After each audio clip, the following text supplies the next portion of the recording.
नमस्कार विद्यार्थी मित्रांनो, अभ्यास सलट आपल्या यूट्यूब चॅनलवरती आपलं आहे. तर विद्यार्थी मित्रांनो बघा, आज आपण पाहणार आहोत 25 मे 2026च्या अत्यंत महत्त्वाच्या चालू घडामोडी. तर व्हिडिओ पहिल्यापासून शेवटपर्यंत पाहण्याचा प्रयत्न करा. अतिशय महत्त्वाचे आणि निवडक प्रश्न असणार आहेत जे की तुम्हाला कोणत्याही स्पर्धा परीक्षेमध्ये डायरेक्ट विचारले जाऊ शकतात. तर विद्यार्थी मित्रांनो बघा, आजचा प्रश्न क्रमांक 1 आहे, 52व्या हिंद केसरी कुस्ती स्पर्धा 2026चे विजेतेपद कोणी जिंकले आहे? तर बघा, अतिशय महत्त्वाचा प्रश्न आहे. याचं उत्तर असणार आहे बघा ऑप्शन नंबर बी, म्हणजेच महेंद्र गायकवाड. तर महेंद्र गायकवाड यांनी 52व्या हिंद केसरी कुस्ती स्पर्धा 2026चे विजेतेपद जिंकलेले आहे. ओके, तर चला बघूयात आपण. बघा, याचे आयोजन स्थळ आहे बघा छत्रपती शाहू जिल्हा क्रीडा संकुल, याची म्हणजेच साताऱ्यामध्ये याचे आयोजन झाले होते. तर बघा, 14 ते 17 मे 2026 या दरम्यान ही स्पर्धा पार पडलेली आहे आणि विजेता ठरलेला आहे बघा 52व्या हिंद केसरी कुस्ती स्पर्धेचा किताब जो आहे तो सोलापूरचा पैलवान महेंद्र गायकवाड यांनी जिंकलेला आहे. ओके, तर लक्षात ठेवा, महेंद्र गायकवाड हा सोलापूरचा आहे. तर बघा, उपविजेता ठरलेला आहे पुण्याचा पैलवान पृथ्वीराज मोहोळ.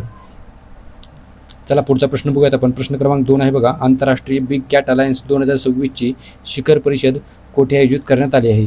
तर याचं उत्तर असणार आहे ऑप्शन नंबर बी, नवी दिल्लीमध्ये. चला बघूयात आपण.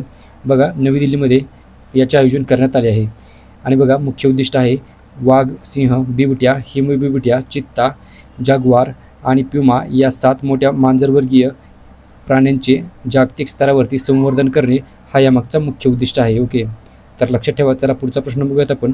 बघा, प्रश्न क्रमांक 3 आहे, ई स्पोर्ट्स विश्वचषक 2026मध्ये भाग घेणारे भारताचे पहिले ग्रँडमास्टर कोण बनले आहेत? तर बघा, अतिशय महत्त्वाचा प्रश्न आहे विद्यार्थी मित्रांनो. याचं उत्तर असणार आहे बघा ऑप्शन नंबर ए, म्हणजेच अरविंद चिदंबरम. ओके, तर बघा, अरविंद चिदंबरम हे ई स्पोर्ट्स विश्वचषक 2026मध्ये भाग घेणारे भारताचे पहिले ग्रँडमास्टर बनलेले आहेत. ओके, तर बघा, बघूयात आपण. ई स्पोर्ट्स विश्वचषक 2026मध्ये भाग घेणारे भारतीय बुद्धिबळ ग्रँडमास्टर अरविंद चिदंबरम हे ठरलेले आहेत. आणि बघा, अमेरिकेतील अटलांटा येथे झालेल्या ड्रीम हॅक अटलांटा 2026 मधील रोड टू EWC ही पात्रता फेरी जिंकून त्यांनी मुख्य स्पर्धेमध्ये आपले स्थान निश्चित केलेले आहे. तर बघा, हा ई स्पोर्ट्स विश्वचषक सौदी अरेबियामधील रियाद या ठिकाणी 11 ते 15 ऑगस्ट 2026 दरम्यान खेळवला जाईल. तर लक्षात ठेवा, सौदी अरेबियातील रियाद या ठिकाणी मुख्य स्पर्धा होणार आहेत. चला पुढचा प्रश्न आहे बघा, प्रश्न क्रमांक 4 बघूयात आपण. तिसरी भारत नॉर्डिक शिखर परिषद कोणत्या शहरामध्ये आयोजित झाली आहे? याचं उत्तर आहे बघा ऑप्शन नंबर डी, ओस्लो. तर नॉर्वे या देशाची राजधानी आहे बघा ओस्लो. तर या शहरामध्ये तिसरी भारत नॉर्डिक शिखर परिषद ही आयोजन झाले होते. ओके, तर लक्षात ठेवा, बघा, ओस्लो सिटी हॉल नॉर्वे या ठिकाणी याचे आयोजन झाले होते. तर भारताचे पंतप्रधान नरेंद्र मोदी यांच्यासह नॉर्डिक देशांचे म्हणजेच डेन्मार्क, नॉर्वे, फिनलंड, आइसलँड आणि स्वीडन यांचे पंतप्रधान या परिषदेत सहभागी झाले होते. तर बघा, याचं मुख्य उद्दिष्ट आणि करार काय आहे? तर चला बघूयात आपण. बघा, या परिषदेमध्ये भारत आणि नॉर्डिक देशांमधील संबंधांना हरित तंत्रज्ञान आणि नवोपक्रम धोरणात्मक भागीदारी म्हणून घोषित करण्यात आले आहे. तर बघा, तसेच ऑक्टोबर 2025 पासून लागू झालेल्या भारत EFTA व्यापार आणि आर्थिक भागीदारी कराराच्या अंमलबजावणीचे स्वागत करण्यात आलेले आहे. तर बघा, यामध्ये चर्चेचा विषय होता हरित ऊर्जा, हवामान बदल, कृत्रिम बुद्धिमत्ता म्हणजेच आर्टिफिशियल इंटेलिजन्स, तसेच डिजिटल तंत्रज्ञान आणि सागरी सुरक्षा. तर लक्षात ठेवा. चला पुढचा प्रश्न आहे बघा, प्रश्न क्रमांक 5 बघूयात आपण. कोणत्या भारतीय खेळाडूने 11व्या सांडा वर्ल्ड कप स्पर्धेमध्ये सुवर्णपदक जिंकले आहे? तर बघा, याचं उत्तर असणार आहे ऑप्शन नंबर सी, म्हणजेच वरीलपैकी दोन्ही.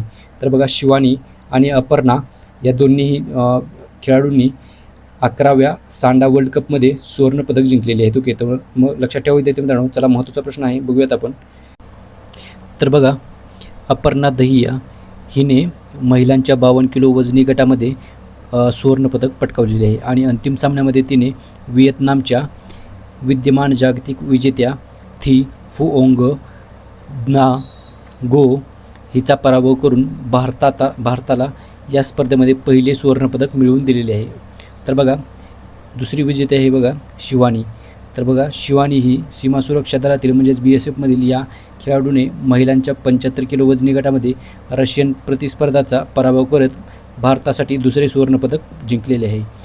तर लक्षात ठेवा, तर बघा या स्पर्धेचे आयोजन बघा मकाऊ चीन म्हणजे चीनमधील मकाऊ या ठिकाणी करण्यात आले होते. 11 मे ते 16 मे या दरम्यान या कालावधीमध्ये या ज्या स्पर्धा आहेत त्या पार पडलेल्या आहेत. आणि बघा भारताची कामगिरी, तर या स्पर्धेमध्ये भारतीय वुशू संघाने या स्पर्धेमध्ये 2 सुवर्ण, 1 रौप्य आणि 2 कांस्य अशी एकूण 5 पदके जिंकलेली आहेत. तर लक्षात ठेवा. चला बघा प्रश्न क्रमांक 6 बघूयात आपण. भारतातील पहिले मेगा ग्रीनफील्ड शिपयार्ड कोणत्या राज्यामध्ये विकसित केले जाणार आहे?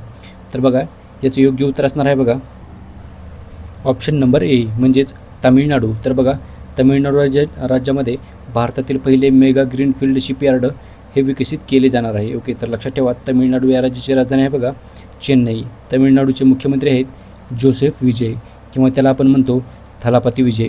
तर बघा याचे निश्चित ठिकाण आहे बघा तामिळनाडू या राज्यामधील थुथुकुडी म्हणजेच तुतीकोरीन येथे उभारले जाणार आहे.